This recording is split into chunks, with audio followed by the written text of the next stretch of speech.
Son, we need to talk, have a chat about internet safety. I slowly crumpled down onto the floor next to him. His laptop was open and he was always playing Minecraft on a public server. His eyes were locked into the action. Comments scrolled down on the side of the screen of his chat box. Son, can you stop playing your game for a minute? He exited the world, closed his laptop, and looked at me. Dad, is this going to be another cheesy, scary story? What? I faked hard feelings for a second, and then grinned at him. I thought you would like my cautionary tales. He then grew up listening to my stories about children who encountered witches, ghosts, werewolves, and trolls.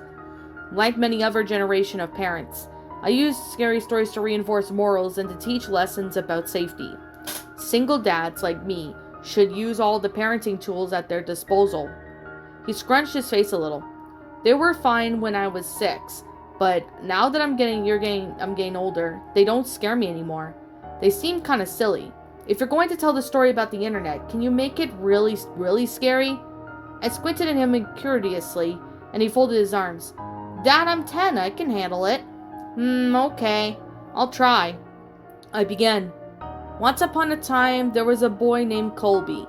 His expression indicated that he wasn't impressed with the terror of the introduction. He sighed deeply and settled for one of Dad's cheesy stories, so I continued. Colby went online and joined several children's websites. After a while, he started talking to other kids in-game and on the messages boards. He made friends with another 10-year-old boy named Helper23. They liked the same video games and shows. They laughed at each other's jokes. They explored new games together. After several months of friendship, Colby gave Helper23 6 diamonds in a game that they were playing. This was a very generous gift. Colby's birthday was coming up and Helper23 wanted to send him some cool present in real life. Colby figured that it wouldn't hurt to give Helper his home address, as long as he promised not to tell this to any strangers or grown-ups. Helper23 swore that he wouldn't tell anyone else, and not even his own parents, and set about mailing the package. I paused the story and then asked my son, "Do you think that's a good idea?" "No," he said, shaking his head vigorously. In spite of himself, he was already getting into the story. Well, neither did Colby. Colby felt guilty about giving away his home address, and his guilt begins to grow and grow, and by the time he put on his pajamas the next night, a guilt and fear was larger than anything else in his life. He resolved to admit the truth to his parents. The punishment would be steep, but it was worth to have a clear coincidence. He squinted at his bed as he waited for his parents to tuck him in. My son knew the scary part was coming up, in spite of this tough talk. He leaned forward, eyed wide. I spoke quietly and deliberately. He heard all the noises of the house. The washing machine bounced around the laundry room, branches scraped against a brick outside his room, his baby brother cooed in the nursery, and there was some other noises that he couldn't quite pinpoint. Finally, his dad's footsteps echoed down the hall. "Hey, Dad," he called out nervously. "I have something to tell you." His dad stuck his head out in the doorway in a weird angle. In the darkness, his mouth didn't seem to move, and his eyes were all wrong. "Yes, son?" The voice was very off, too. "Are you okay, Dad?" the boy asked. "Uh-huh," summed the father in his strangely affected voice. Colby pulled his covers up defensively. Is Mom around?" "Here I am." Mom's head popped into the doorway just below Dad's. Her voice was an unnatural falsetto. "Were you about to tell us you gave us your home address to Helper23? You shouldn't have done that. We told you not to give out personal information on the internet." She continued.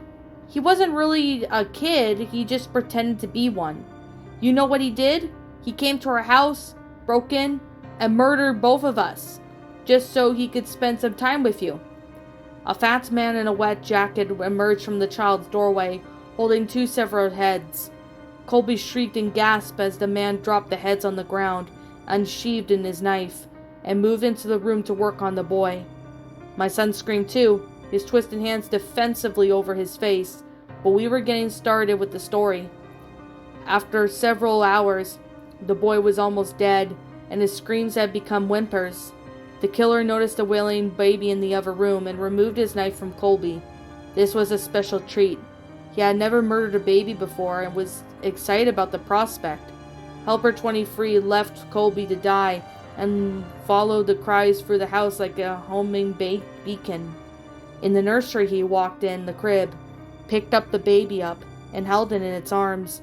He moved it towards the changing table to get a better look, but as he held the baby, the crying died down. The baby looked up and smiled. Helper 23 had never held a baby, but gently bounced in his arms like a pro. He wiped his bloody hands on his blanket so he could stroke the baby's cheek. "Hey there, sweet little guy." The beautiful rage of sadism melted into something warmer and softer. He walked out of the nursery and he took the baby home, named him William. He raised him as his very own.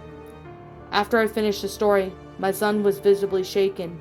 Between rage staccato breaths, he stammered, "But Dad, my name is William." I gave him a classic dad wink and tousled his hair. "Of course it is, son." William ran up the stairs to his bedroom in a fury of sobs. But deep down, I think he liked the story.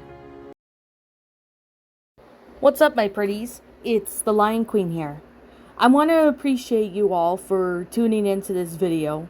And I do appreciate you guys supporting my video by giving this video likes and stuff.